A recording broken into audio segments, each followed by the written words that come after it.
Mom's specialty. It tastes better when it's hot, but your girlfriend ruined that. Do I smell jealousy? What? No, I'm telling you, she doesn't like me. You're overthinking it. I have this weird condition that makes my bones weak. That's how I ended up with a broken ankle, and Anne just wants to make sure I'm okay. This one time, I fell from the toilet seat while pooping. I was 4 and I broke my arm. I was a fat kid. Wait, why am I telling you this? No clue. The point is, she might not be the warmest person, but she's not bad. Give it time. She'll warm up to you. But Anne never did. If anything, she only got weirder. I just wanted to mind my business, so I decided to keep my distance from both of them, but Claude just wouldn't let me. He sat next to me in class, during lunch, and he even volunteered to be my lab partner. I was so distracted that I accidentally dropped a test tube, causing a small fire. No one was hurt, but I landed in detention. And after that miserably long day, I was headed back home when Claude pulled up to me in a sports car and offered to drop me off. When I refused, he got out and started following me. What now? I'm just confused why you're ignoring me. I thought we were good friends. No, Claude, I thought we were good friends. You just took off one day without so much as saying a goodbye. And when I tried calling you, you ignored me. I didn't. I left because Dad showed up and I had no choice. And I would have called you, but I somehow lost your number. But you're right. I should have tried harder. Next time, I'll use my dad's jet to look for you. You? Driving a jet? I can hardly imagine you driving a donkey. You're right. I'd be scared. What if the donkey gets mad and kicks me in the face? I'm too pretty to roam around with a broken nose. Ha, not funny. Come on, Sylvie. You're not even on social media. What do you want me to do? Listen, I'm really sorry. Let me make it up to you. How about an ice cream, for old time's sake? I'll think about it. I'll wait for you. Don't hold your breath.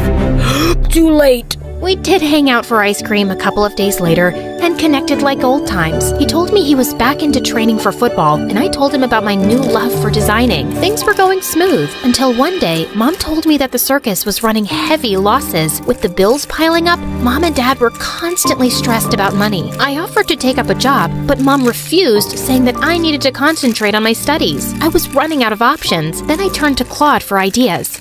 This might be a long shot, but my dad's on the school football board, and he told me they were looking at redesigning our uniform. Maybe you could pitch your ideas to them? But you have professionals for that kind of stuff. And what if I'm not good enough? You won't know if you don't try. Just come over for dinner and we can take it from there. I was really nervous about going to Claude's place for the first time and picked out my best dress. He was already waiting to escort me, along with Anne, who looked grumpy as always. Claude's parents were just as sweet as he was. His dad offered to put in a good word and gave me a week to pitch my designs. It'll save us a lot of money if a student does the designs for the uniform. And Claude speaks very highly of you. I trust my son's opinion. Thank you, sir. You've been very generous and kind. After the dinner, I was in the powder room when Anne walked over. Did you know Claude wet his bed till he was 5? His bones are so weak, a butterfly can hurt him. And he thought eating eggshells would make him stronger. What's your point?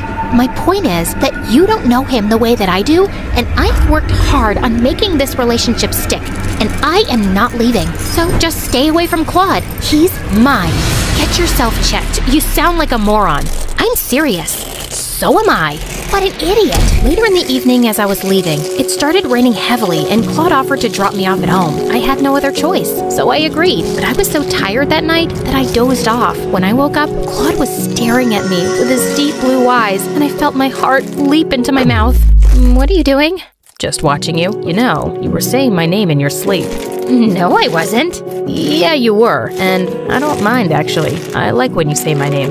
Why are you doing this? What? Flirting with me when you have a girlfriend? Maybe forget it. You're right. I shouldn't have said anything. I'll see you at school tomorrow. As I watched Claude drive off, my heart sank, thinking how much I liked him and that he might never love me the same way. The next few days were a blur. I was working round the clock to finish my designs. It took me a week, but I was finally done. Meanwhile, it was Claude's 18th birthday, and Anne told me she was throwing a surprise party for Claude at the beach and had invited all his friends. I was a little surprised that she invited me, but Claude had been super helpful these past few days, so I agreed to go. But right when I was getting ready, I got a frantic call from Anne. Hurry! Claude fell off his bike and broke his leg again! We took him to the hospital and I'm giving him blood, but I'm running out of it. Just come and give him some of yours. You won't run out of blood, Anne. That's not how it works. And I don't even know if I'm his type. Duh, you'll never be his type. But how does that matter now? You know what? Forget it. I'm on my way. Anne texted me the location, but when I got there, it wasn't a hospital. It was just some